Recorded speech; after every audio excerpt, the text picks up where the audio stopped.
फातिमा की रानी माँ, प्रभु यीशु की माँ, आसरा तू ही है माँ।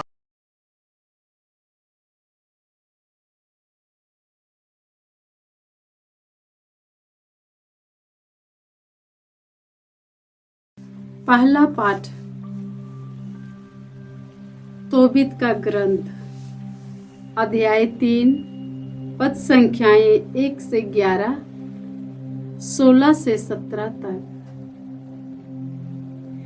तोबित दुखी होकर और आंसू बहाते हुए इस प्रकार प्रार्थना करने लगा, हे प्रभु, तू न्यायी है और तेरे समस्त कार्य न्यायपूर्ण है।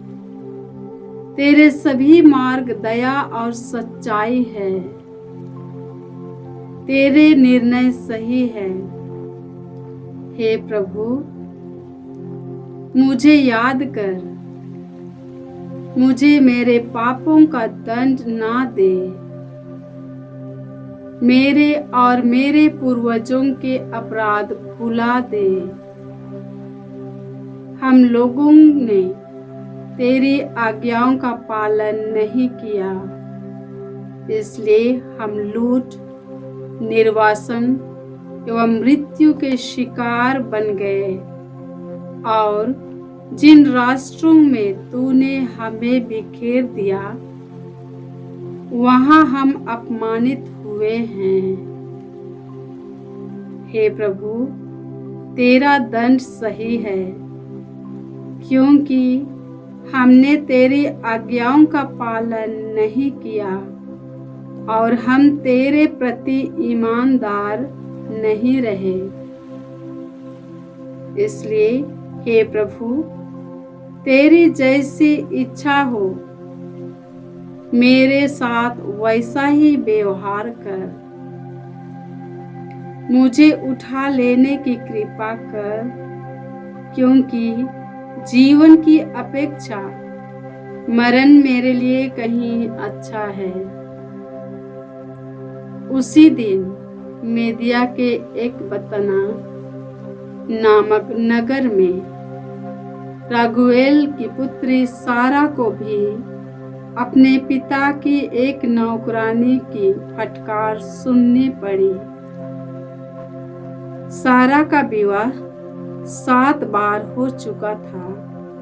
सारा से पति का संसर्ग होने के पहले ही अस्मादेव नामक पिशाच ने क्रमश 7 को उनके पास आते ही मार डाला था।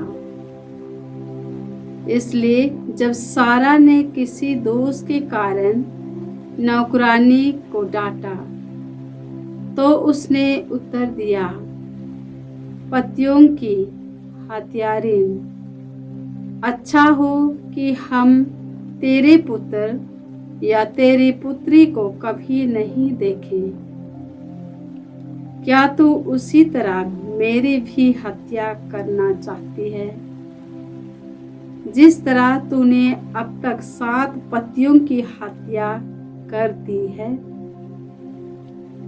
यह सुनकर सारा ने अपने घर की छत पर जाकर 3 दिन तक खाना पीना छोड़ दिया।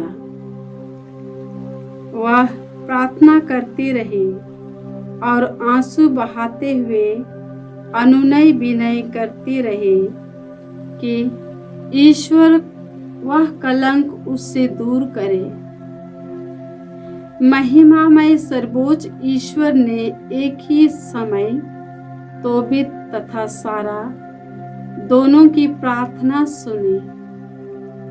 प्रभु के पवित्र स्वर्गदूत रफाएल को भेजा गया, जिससे वह उस दीनों को स्वस्थ करे, जिनकी प्रार्थनाएं एक ही समय प्रभु के समक्ष पहुंची थी।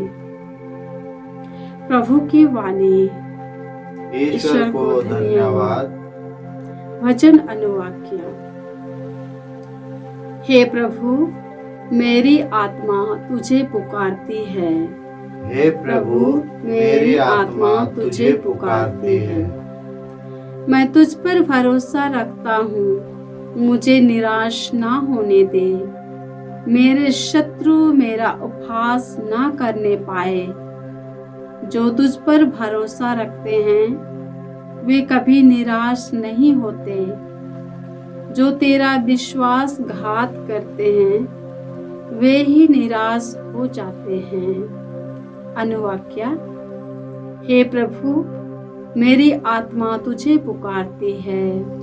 हे प्रभु, मेरी आत्मा तुझे पुकारती है। हे प्रभु, तू मुझे अपने मार्ग सिखा। तू मुझे अपना पथ बता।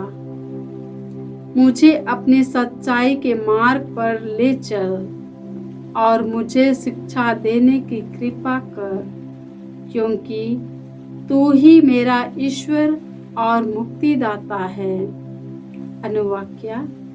हे प्रभु, मेरी आत्मा तुझे पुकारती है। हे प्रभु, मेरी आत्मा तुझे पुकारती है। हे प्रभु, अपने करुणा और दयालुता याद कर, जो अनंत काल से बनी हुई है। तू मेरी जवानी के पाप भुला दे और अपनी भलाई के अनुसार मेरी शुद्धि लेने की कृपा कर। अनुवाक्या। हे प्रभु, मेरी आत्मा तुझे पुकारती है। हे प्रभु, मेरी आत्मा तुझे पुकारती है। प्रभु भला और न्यायी है, वह पापियों को मार्ग पर लाता है। वह दीनों को सन्मार्ग पर ले चलता और पददलितों को अपना मार्ग बताता है। अनुवाक्या। हे प्रभु, मेरी आत्मा तुझे पुकारती है। हे प्रभु, मेरी आत्मा तुझे पुकारती है। जय घोष। हालेलुया। प्रभु कहते हैं, पुनरुत्थान और जीवन मैं हूँ। जो मुझ में विश्वास करता है वह कभी नहीं मरेगा। हालेलुया। प्रभु आप लोगों के साथ हो और आपकी आत्मा के साथ। संत मार्कुस के अनुसार प्रभु यीशु ख्रिस्त का पवित्र सुसमाचार। हे प्रभु, तेरी महिमा हो।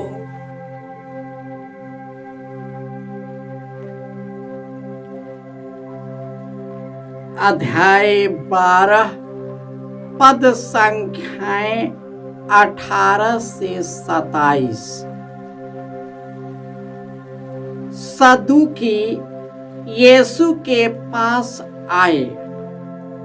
उनकी धारणा है कि पुनरुत्थान नहीं होता।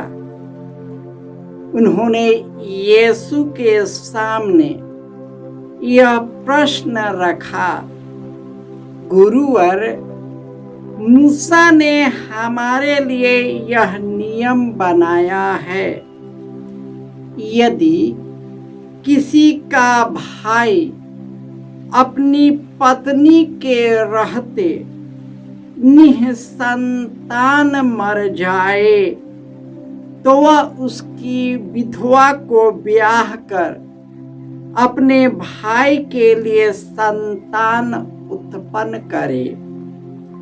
7 भाई थे। पहले ने विवाह किया और वह निसंतान मर गया। दूसरा उसकी विधवा को ब्याह कर निसंतान मर गया। तीसरे के साथ भी वही हुआ और 7 भाई निसंतान मर गए। सबों के बाद वह स्त्री भी मर गई। जब वे पुनरुत्थान में जी उठेंगे तो वह किसकी पत्नी होगी? वह तो सातों की पत्नी रह चुकी है।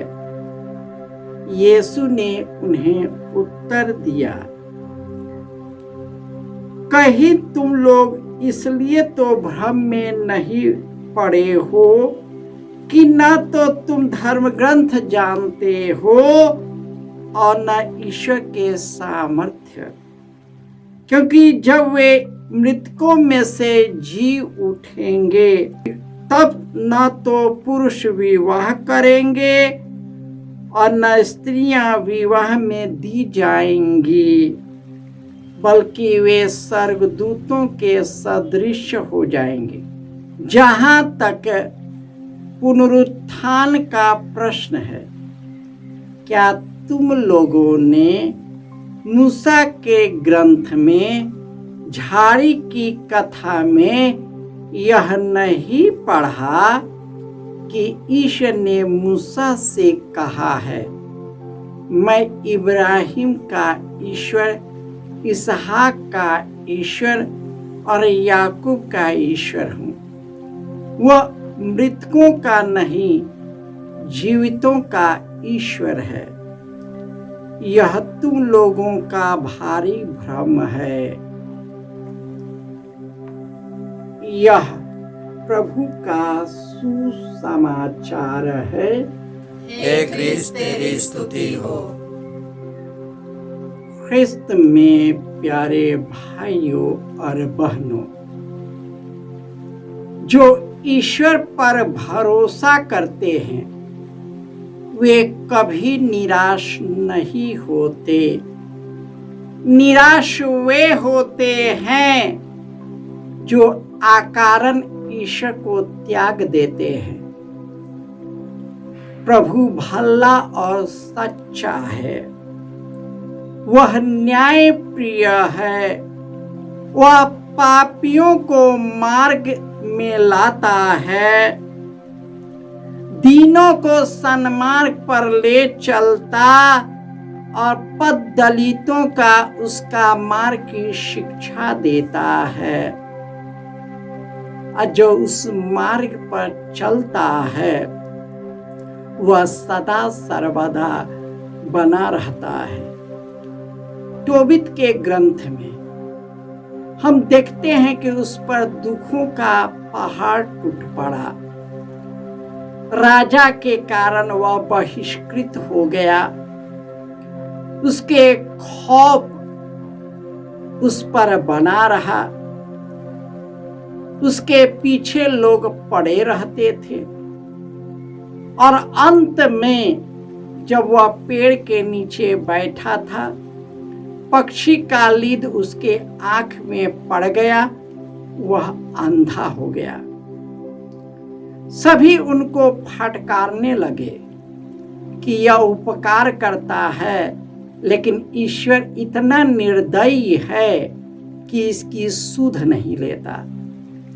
इसके साथ साथ उसकी पत्नी भी उससे फटकारता है।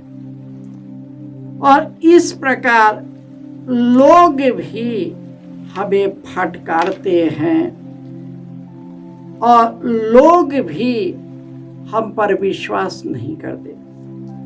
सदुकी जो पुनरुत्थान में विश्वास नहीं करता, वे आकर पूछते हैं कि